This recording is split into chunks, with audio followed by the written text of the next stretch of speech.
बोलो चटपट महारानी की जय।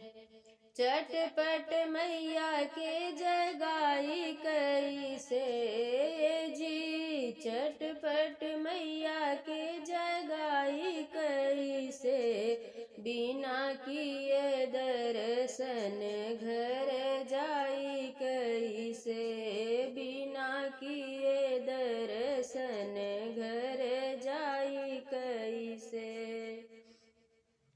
मैया के अंगों में लहंगा सोहे, मैया के अंगों में लहंगा सोहे, चुनरी ओढ़ाए बिना जाई कैसे जी, चुनरी ओढ़ाए बिना जाई कैसे, बिना किए दर्शन घर जाई कैसे, बिना किए दर्शन घर जाई कैसे।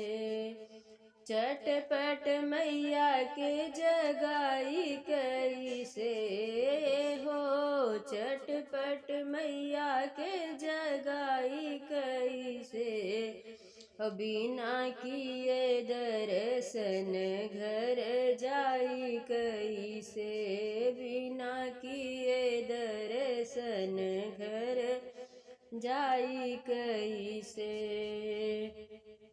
मैया के माथे पे बिंदिया सोहे, मैया के माथे पे बिंदिया सोहे, सेनुरा लगाए बिना जाई कैसे जी, सेनुरा लगाए बिना जाई कैसे, बिना किए दर्शन घर जाई कैसे, बिना किए दर्शन घर जाई कैसे।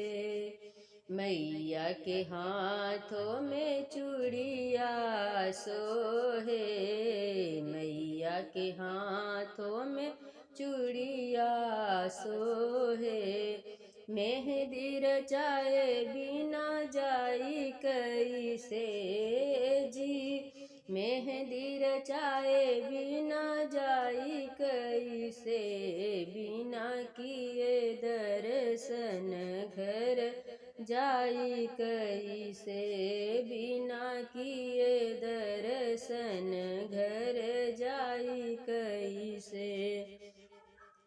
मैया के पाँव में पायल सोहे, मैया के पाँव में पायल सोहे, महावर लगाए बिना जाई कैसे जी, महावर लगाए बिना जाई कैसे, बिना किए दर्शन घर जाई कैसे, बिना किए दर्शन घर जाई कैसे।